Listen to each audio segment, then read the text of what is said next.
اب تو نہیں آئیں گے، اب تو دریا سکڑ گئے۔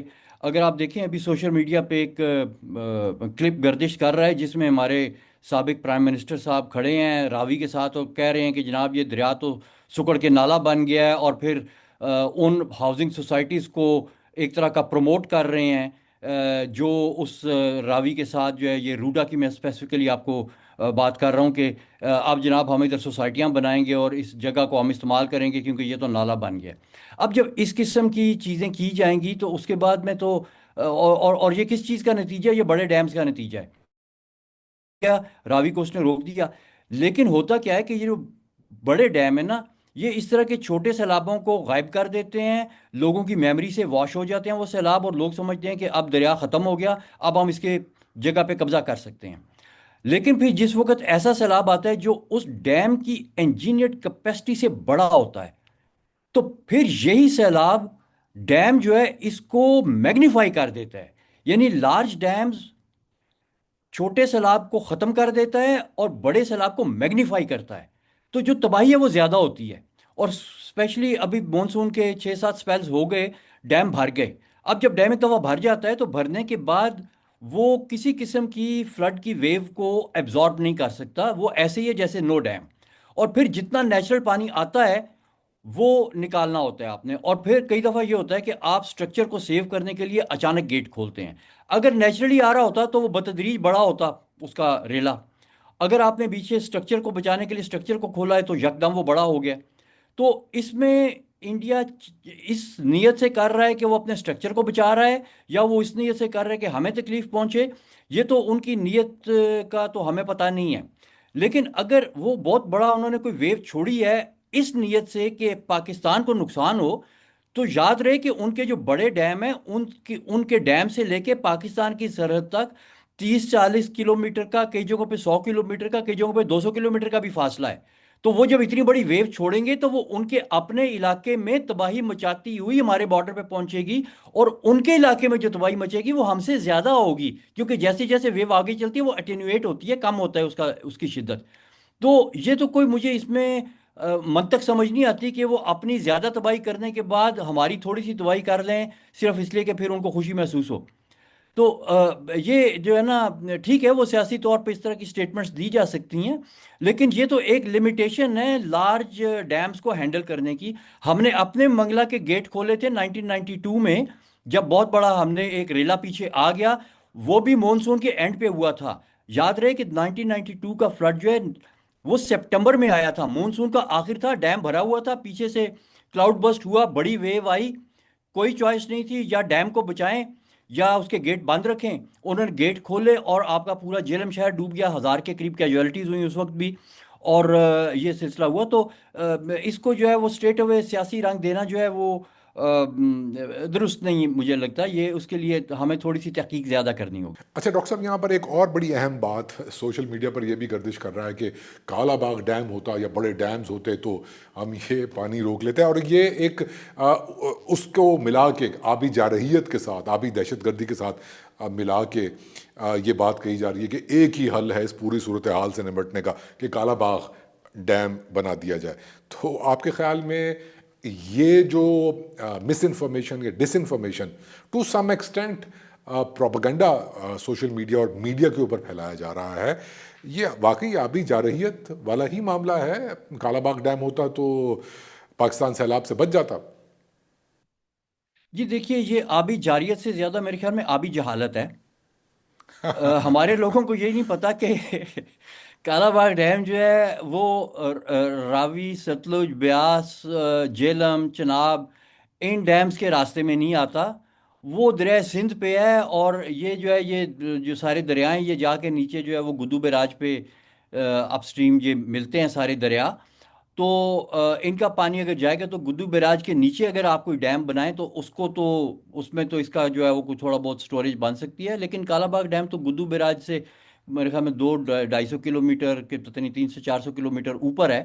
تو یہ تو لوگوں کی جو ہے نا جہالت کے اوپر ہے۔ اور دوسرا یہ کہ جو ایک لابی کام کر رہی ہے، اور آج سے نہیں کام کر رہی، یہ انڈس واٹر ٹریٹی کے ٹائم سے کام کر رہی ہے کہ ہم نے ڈیم بنانے ہیں، کیونکہ ڈیم میں ٹھیکے ملتے ہیں، ڈیم میں پیسہ ملتا ہے، ڈیم میں قرضے ملتے ہیں، اور جو قرضے لیتا ہے اس نے وہ قرضے استعمال کرنے ہوتے ہیں، اور ان قرضوں کی واپسی میں نے اور آپ نے اور ہماری اگلی نسلوں نے وہ قرضے واپس کرنے ہوتے ہیں۔ تو اس لیے ان کا تو بڑا فائدہ ہے کہ اگر مزید کوئی ڈیم کی بات ہو جائے اور ڈیم کی جو ہے وہ پھر دوبارہ جو ہے وہ اس منطق کے اوپر وہ آ جائیں کہ جی ڈیم ہی اس کا حل ہے، کیونکہ یہ دیکھیں یہ تو کوئی بھی مسئلہ ہو جائے تو اس کو کہتے ہیں جی ڈیم بنا دو، ڈراؤٹ ہو گیا ڈیم بنا دو، سیلاب آ گیا ڈیم بنا دو، بارشیں نہیں ہوئی ڈیم بنا دو، بارشیں زیادہ ہو گئی ہیں ڈیم بنا دو۔ اور ان لوگوں کا وہی ہے کہ یہ اس قسم کی ایک لابی ہے جو کہ جن کے پاس ایک the only tool they know is a hammer, اور بس وہ ہر چیز کو ہیمر کے ساتھ جو ہے وہ ڈیل کرنا چاہ رہے ہیں۔ تو یہ ٹھیک نہیں ہے بات۔ ہمیں اس وقت ضرورت اس بات کی ہے کہ ہم اپنے آپ کو اڈیپٹ کریں نیچر کے ساتھ، اور ہم اپنے جو ہے دریاؤں کو نیچرل میکنزم جو ہیں، نیچر بیس سولوشنز ہیں، ان کے ساتھ مینیج کریں۔ اچھا ڈاکٹر صاحب، یہاں پر یہ سمجھنے کی بھی ضرورت ہے کہ یہ سیلاب اتنا شدید اچانک سے کیوں آیا؟ یہ بھی مانا جاتا ہے کہ اچانک سے سیلاب نہیں آتے ہیں، بڑے ڈیمز جو ہوتے ہیں ظاہر سی بات ہے وہ چھوٹے سیلابوں کو روکتے رہتے ہیں اور پھر ایک دم سے بڑا سیلاب آتا ہے۔ یہ وہی ریزن ہے، یا کچھ کلاؤڈ برسٹس ہوئے ان کی وجہ سے ایسا ہوا، یا پھر یہ جو معاملہ ہے وہ کلائمیٹ چینج سے ریلیٹڈ ہے؟ جی کلائمیٹ چینج سے بھی ریلیٹڈ ہے، بلکہ میں آپ کو بتاؤں کہ اس وقت ایک جو ہوا کا جھونکا بھی آتا ہے نا، ایک ہوا کا جھونکا بھی اس وقت جو آتا ہے، اس کی بھی باؤنڈری کنڈیشن گلوبل ٹیمپریچر کے ساتھ ڈٹرمن ہوتی ہیں، اور اس میں بھی کلائمیٹ چینج کا کچھ نہ کچھ عمل دخل ضرور ہے۔ لیکن جو ابھی کے یہ مونسون اور یہ جو آپ ابھی اچانک یہ کلاؤڈز دیکھ رہے ہیں، سارا کچھ دیکھ رہے ہیں، یہ تھوڑا سا ہمیں اس چیز کو سمجھنا ہوگا کہ ہم اس کا 100% الزام جو ہے وہ کلائمیٹ چینج پہ نہیں ڈال سکتے۔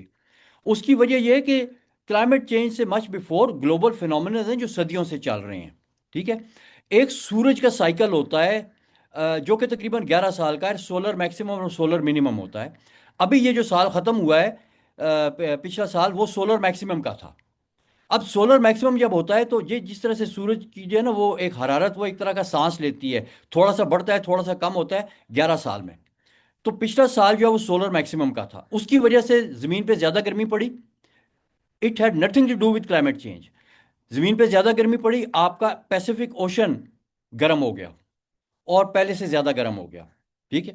اب پیسیفک اوشن کے بیچ میں ایک اور فنومینا ہے جس کو ہم اینسو کہتے ہیں، جو کہ النینیو سدرن آسیلیشن، اینسو۔ اب اس کے اینسو کے دو سائیکلز ہیں، ایک النینیا ہے اور ایک لانینا ہے۔ النینیو اور لانینیا۔ النینیو میں کیا ہوتا ہے کہ پیسفک اوشن کا ٹیمپریچر جو ہے وہ کچھ اس طرح سے ڈسٹریبیوٹ ہوتا ہے کہ آپ کا ایشین مونسون ویک ہو جاتا ہے، کمزور پڑ جاتا ہے، اور جو نارتھ امریکہ کا مونسون ہے وہ تیز ہو جاتا ہے۔ جو دوسرا فنومنا ہے وہ ہے لانینیا۔ لانینیا میں کیا ہوتا ہے کہ ہمارا مونسون جو ہے ایشین مونسون وہ سٹرونگر ہو جاتا ہے اور اس طرف کا ویک ہو جاتا ہے۔ اب کیا ہوا ہے کہ اس سال پچھلے 1-2 سال سے ہم النینیو سچویشن میں تھے، اب وہ چینج ہو کے لانینیا میں کنورٹ ہو گیا۔ تو لانینیا آ گیا، سولر میکسیمم آ گیا، اور پیسفک کا ٹیمپریچر بڑھ گیا، اور پھر کلائمیٹ چینج کی وجہ سے تھوڑی حدت پہلے سے زیادہ تھی۔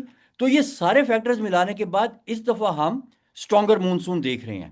یہی جب پیسفک میں دوبارہ النینیو کا سائیکل آئے گا تو ایکسپیکٹ ہم کر رہے ہیں کہ ہو سکتا ہے 3-4 سال میں النینیو آ جائے، تو یہی آپ کے مونسون پھر ویک ہو جائے گا اور آپ کو اتنی شدید بارشیں نہیں لگیں گی۔ اور ہو سکتا ہے کہ اگلے سال اگر لانینیا جو ہے وہ النینیو میں کنورٹ نہیں ہوتا تو ممکن ہے کہ اگلی دفعہ بھی ہم اسی طرح کی بارشیں دیکھیں۔ تو یہ پریڈکشنز تھیں، یہ پریڈکشن جو ہیں یہ ویدر فورکاسٹ والے کر رہے تھے۔ میں نے ان کا ذکر ایک ٹی وی پروگرام میں فیبروری میں کیا تھا اس سال کی۔ اس کے بعد میں آپ کے میٹ ڈپارٹمنٹ نے کہا تھا کہ اس دفعہ ہم شدید مونسون دیکھیں گے، میرے خیال میں اپریل یا مئی میں انہوں نے کہا تھا کہ مونسون سٹرونگر ہوگا۔ گلوبل ماڈل اس چیز پہ کو پریڈکٹ کر رہے تھے، تو ہمیں پتا تھا کہ اس دفعہ کا مونسون جو ہے وہ سٹرونگر ہوگا۔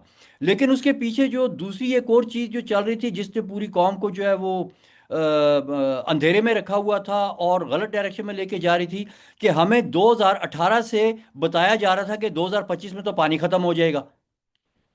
پھر وہ اعلان ہو رہے تھے کہ جی راوی جو ہے وہ نالا بن گیا۔ اور یہ اعلان کون کر رہا تھا؟ Nothing less than the prime minister of Pakistan.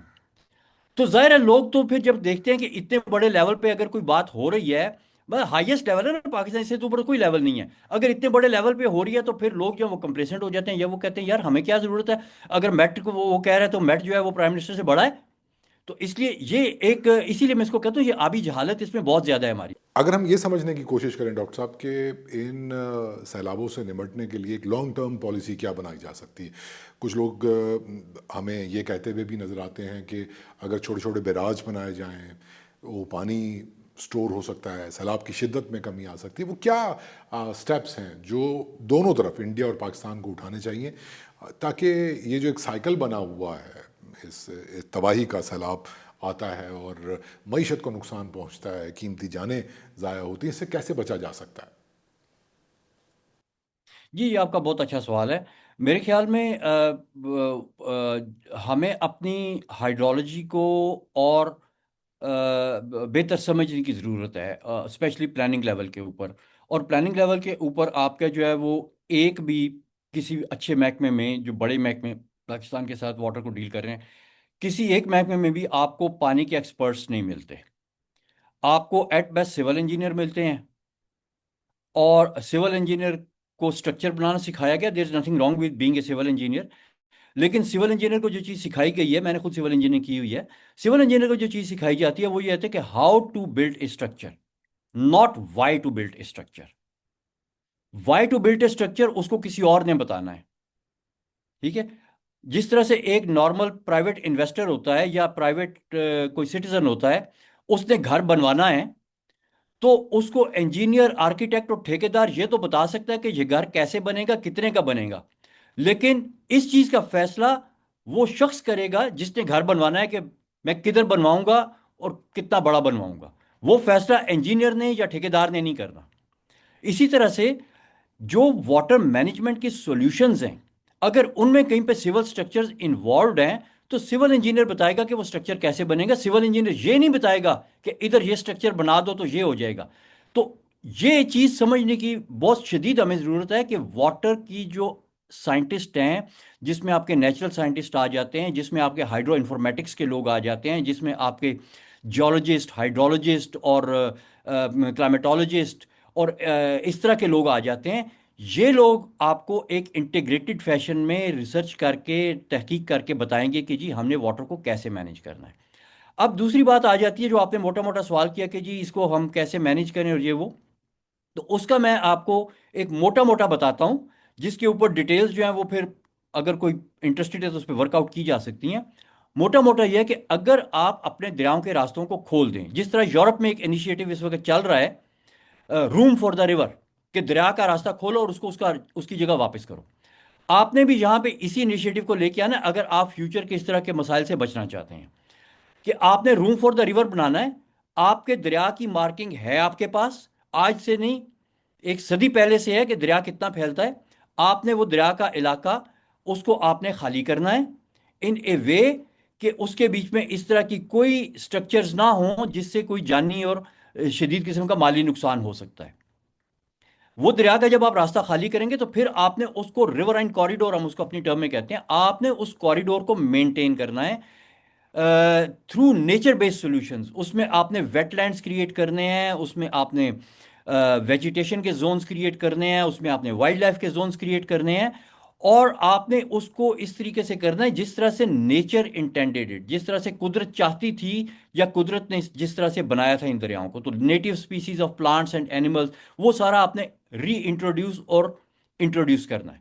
جب وہ سب کچھ بن جاتا ہے تو پھر جتنا مرضی بڑا فلڈ آئے، فلڈ کو اپنے گزرنے کا راستہ ملے گا. اور جیسے ہی فلڈ اس جگہ میں آئے گا تو یہ آپ کے ویٹ لینڈز، دریا اور یہ ریت اور یہ درخت اور ویجیٹیشن، یہ اس پانی کو جذب کریں گے زمین میں.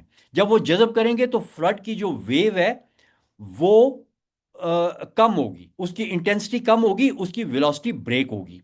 پلس یہ پانی زمین میں جذب ہوگا. جذب ہونے کے بعد کیا ہوگا؟ وہ آپ کی سٹوریج میں چلا جائے گا.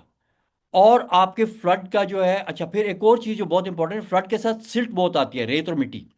یہی سسٹم جو ہے آپ کے سوائلز کو ریپلینش کرے گا، ری جنریٹ اور ریجوینیٹ کرے گا آپ کی سوائلز کو. جو کہ پھر آپ کی سوائلز آپ کو اگلے سال زیادہ بہتر فرٹیلٹی دیں گی جس میں آپ اپنی فصلیں وغیرہ لگاتے ہیں. تو اس طریقے سے یہ سب کچھ مل جل کے پورے نیچرل سسٹم کو ایک نئی لائف دے گا ہر فلڈ، آنے والا فلڈ، اور آپ کو پانی کی سٹوریج دے گا ایکویفر میں. اس کے ساتھ ہم نے کیا کرنا ہے، ہم نے وہ میکنزم لے کے آنے ہیں جس میں ہم یہ جو ریور کے نیچے پانی سٹور ہو جاتا ہے فلڈ کا نیچرلی، اس کو ایکسپلائٹ کرنے کے، اس کو مینج کرنے کے ہم نے میکنزمز کو انٹروڈیوس کرنا ہے کہ یہ پانی اس دریا کے نیچے سے نکل کے شہر تک کیسے جائے گا، انڈسٹری تک کیسے جائے گا، اور کھیتوں تک کیسے جائے گا. تو ہم نے ایک دو پائلٹس کرنے ہیں ابھی آئندہ آنے والے سالوں میں، جس میں یہ ڈیمونسٹریٹ کرنا ہے، کیونکہ یہ وہ، میں اب ان میکنزمز کی بات کر رہا ہوں جو پاکستان میں انووک نہیں ہے.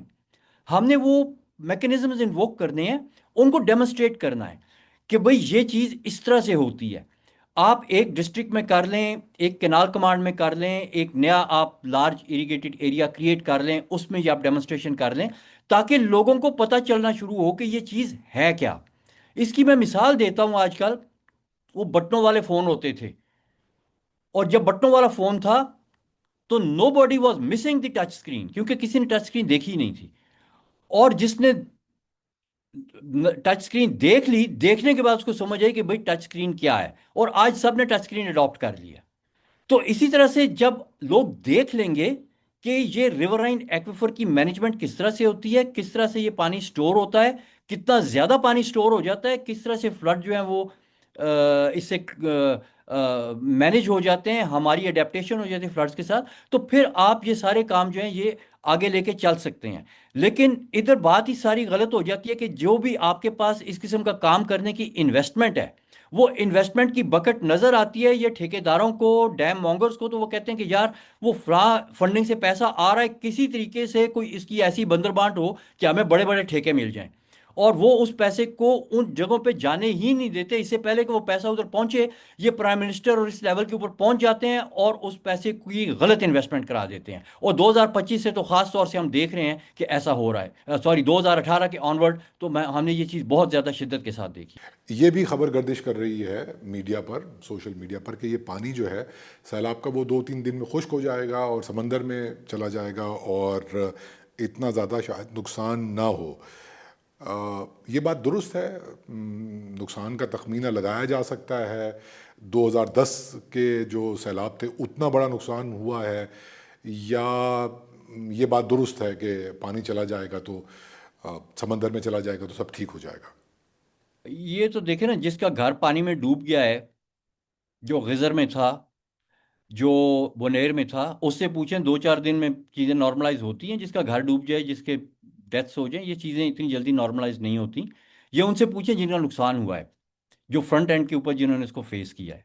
باقی یہ تخمینے جو ہے وہ ہمیشہ لگائے جاتے ہیں. 2010 میں بھی ہم نے تخمینے لگائے تھے کہ جی ٹوٹل کتنا ہمیں معاشی نقصان ہوا، کتنا ہمیں جو ہے وہ 2022 میں معاشی نقصان ہوا، اور کتنا ہمارا انفراسٹرکچر ضائع ہوا، کتنی ہماری پراپرٹیز کو نقصان پہنچا. تو وہ تخمینے تو پھر لگتے رہیں گے آنے والے مہینوں میں پوسٹ فلڈ، اور اس کی کوئی نہ کوئی فگرز آ جائیں گی.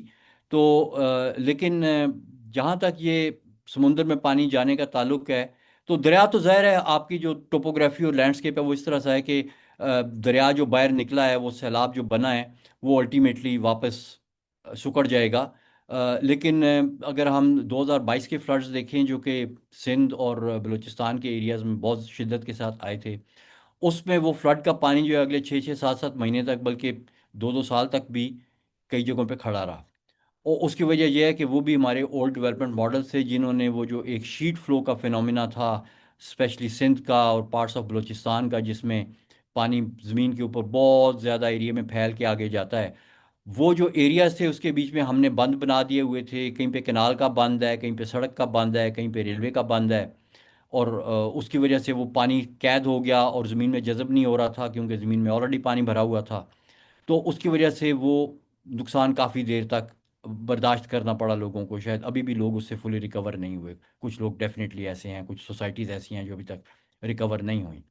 جہاں تک ادھر لاہور میں اور ان جگہوں میں ماؤنٹینس ایریاز کا تعلق ہے، تو یہاں سے پانی جو ہے وہ ٹوپوگرافی کی وجہ سے اور زیادہ ڈرینیبل سوائلز کی وجہ سے وہ جلدی نکل جاتا ہے. تو اب ہم جو ابھی تک جن جگہوں کے اوپر یہ سیلاب نے تباہی کی ہے، ادھر یہ جو فلڈ کا کھڑے رہ جانا ہے وہ نسبتاً بہت کم ہے کمپیئر ٹو 2022 فلڈز جو کہ سندھ میں ہوا تھا.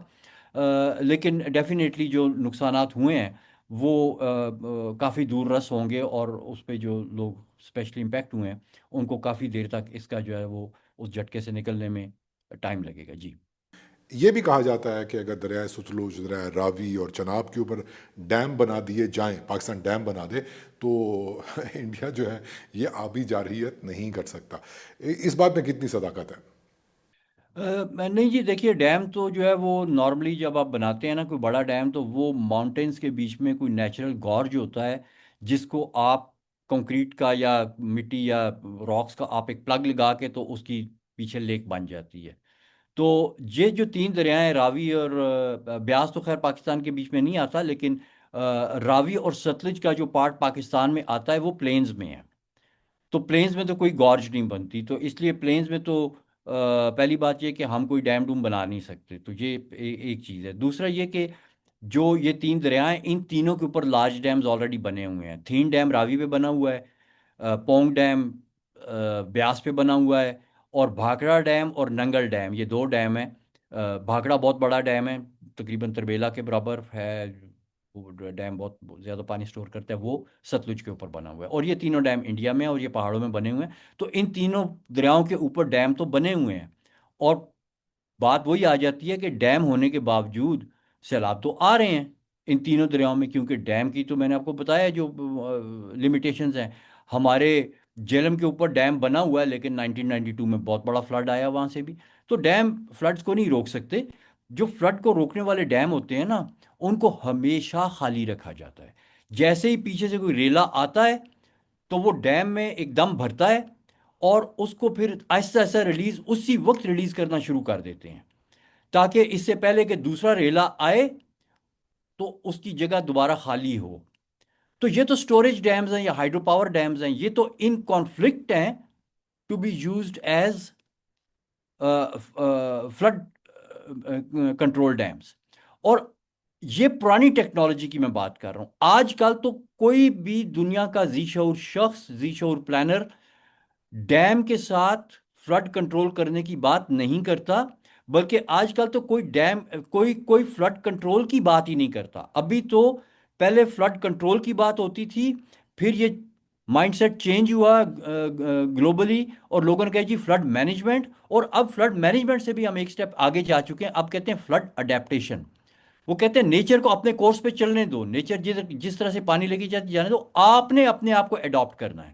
فلاسفی یہ ہے کہ nature is bigger than us, river is bigger than us, we have to respect them, we have to adapt. ہم نے اپنے آپ کو ان کے ساتھ ہم آہنگ کرنا ہے. ہم نے ان کو نہیں کہنا، بڑوں کو نہیں کہنا کہ جی آپ ہماری بات مانو، آپ چھوٹے ہیں. اور اس فلاسفی کے ساتھ اگر آپ اپنی ڈیولپمنٹ کریں گے تو میرے خیال میں بہت بچت ہو سکتی ہے. اچھا ڈاکٹر صاحب، بالکل آخر میں آپ سے یہ پوچھنا چاہوں گا کہ ظاہر سی بات ہے، بہت ہی ایسی سچویشن ہے کہ جس میں لوگ پریشان ہیں، انڈیا میں بھی، پاکستان میں بھی، اور اس تباہی کا ہم نے سامنا کرنا ہے. اب یہ اگر مصیبت ختم بھی ہوگی تو پھر معاشی طور پہ جتنا نقصان ہوا اس کو بھی برداشت کرنا پڑے گا، اسپیشلی غریب آدمی کو، غریب کسان کو، دونوں طرف کے. تو لیکن یہ تو ہو گئے نا برے پہلو. کہتے ہیں کہ کوئی اچھی صورت بھی مضمر ہوتی ہے اگر سیلاب کی ایسی صورتحال بنے. ماضی میں بھی یہ کہا جاتا ہے. کوئی برائٹر سائڈ یہ ہوتی ہے کہ شاید جو پانی کی کمی تھی وہ پوری ہو جائے، فصلیں بہتر ہوں. اس بات میں کتنی سچائی ہے؟ یہ دیکھیے برائٹر سائڈ تو بہت زیادہ ہے. میں تو ہمیشہ کہتا ہوں کہ فلڈز آر اے بلیسنگ. آپ کے جو پنجاب ہے اور جو سندھ ہے، خاص طور سے جو ان کے پلینز ہیں، جو ہماری اس وقت بریڈ باسکٹ ہے، اگر فلڈز قدرت نے نہ بنائے ہوتے تو یہ جگہ تو سمندر تھی. یہ تھوڑی سی اگر آپ وہ پلیٹ ٹیکٹونکس اور جیولوجی کو سامنے لے کے آئے نا، تو یہ 50-60 ملین سال پہلے جو ہے یہ جگہ سمندر تھی. ٹتھائے سیز کا نام تھا. پہاڑوں سے فلڈز آتے تھے اس وقت بھی، انڈس اس وقت بھی تھا، ستلج اس وقت بھی تھا. اور یہ اتنی زیادہ ریت اور مٹی لے کے آتے تھے کہ انہوں نے سمندر کو بھر دیا اس ریت اور مٹی سے. اور پیچھے پہاڑ جو ہیں ان کو قدرت نے پیچھے میکنزم لگائے ہوئے کہ وہ ان کو بڑا کر رہی ہے. پلیٹ ٹیکٹونکس کی وجہ سے پہاڑ بڑھ رہے ہیں. اور خوش قسمتی سے ہماری یہ جو کیٹو کی پہاڑی ہے جو پاکستان میں آتی ہے، یہ 1 ملین سال کے بعد ایوریسٹ سے اونچی ہوگی. تو ادھر سے یہ دریا ہیں، گلیشیئر ہیں، یہ ریت اور مٹی لے کے آتے ہیں. انہوں نے یہ پلینز بنائے ہیں، اور جو کچھ بھی ان پلینز کے بیچ میں ہے، جو بھی ان کی زرخیزی ہے، وہ ساری فلڈز کی وجہ سے ہے. جس چیز نے اس کو بنایا، آپ کہتے ہیں کہ اب وہ چیز بند ہو جائے تو پھر آپ کا بھی سارا سسٹم بند ہو جائے گا اگر وہ چیز بند ہوتی ہے. تو یہ تو بہت بڑی بلیسنگ ہے. ہم نے اپنے آپ کو اس بلیسنگ کے ساتھ اڈیپٹ کرنا ہے. ہمیں 20ویں صدی میں سکھایا گیا کہ نہیں، ہم اس کو کنٹرول کریں گے. ہم کنٹرول نہیں کر سکتے، نہ ہمیں کرنا چاہیے. اگر ہم اس کے ساتھ ہم آہنگ ہو کے رہیں گے تو اس میں فائدہ ہوگا. ابھی آپ یہ دیکھیں کہ جو 2025 کے فلڈز ہے، ٹھیک ہے بہت تباہی ہوئی، لیکن اس کے بعد میں گندم کی فصل کیسی زبردست ہوئی، بمپر کراپس ہوئی آپ کی. ابھی بھی جو فلڈز آ رہے ہیں، جو پھیل رہے ہیں، آخر میں ان کا فائدہ ان زمینداروں کو ہوگا جن کی زمین میں پانی، فلڈ کا پانی گیا، ریت اور مٹی لے کے آیا، ان کی سوائلز ریپلینش ہوئیں، ان کی سیلینٹی جو ایکومولیشن ہوتی ہے وہ لیچ ڈاؤن ہوئی. اور اب اگلے کئی سال وہ بڑی بمپر کراپس لیں گے، ان کی کھاد کی ریکوائرمنٹ کم ہوگی اور وہ اچھی کراپس لیں گے. تو یہ تو ایک بلیسنگ ہے، اور اس بلیسنگ کے ساتھ اگر ہم اپنے آپ کو ہم آہنگ کریں تو ہماری بچت ہے. جی. ڈاکٹر حسن عباس، آپ نے نیڈی میڈیا کے ساتھ بات کی، بہت شکریہ آپ کا. Thank you very much.